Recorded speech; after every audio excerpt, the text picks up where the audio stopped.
దీన్ని మనం incremental survey అంటాం. అంటే ఎప్పుడెప్పుడు లావాదేవీ జరిగితే ఆ భూమికి సర్వే అయిపోతుంది. దానివల్ల మన రీసర్వే సమస్య నుంచి బయటపడడానికి ఉంటుంది. ఇది మనం కొత్తగా చేయటం కాదు. కర్ణాటక రాష్ట్రంలో గడిచిన 16 సంవత్సరాలుగా ఈ మోడల్ అమలు జరుగుతుంది. మంచి ఫలితాలు వచ్చినాయి.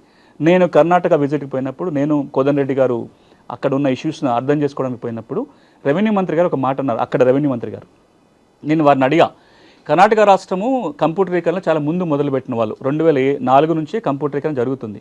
కర్ణాటక రాష్ట్రంలో భూ రికార్డులు ఇంత బాగా ఉండటానికి ప్రధాన కారణం ఏంటి అని అడిగితే ఆయన ఒక మాట అన్నాడు.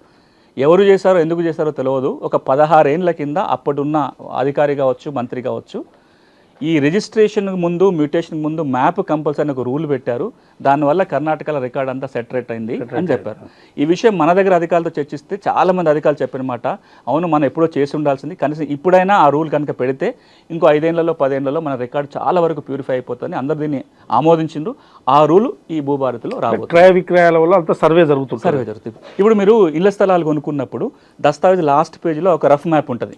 ఈస్ట్ ఎవరు ఉన్నారు, వెస్ట్ ఎవరు ఉన్నారు, అది రఫ్ వేసుకున్నాం.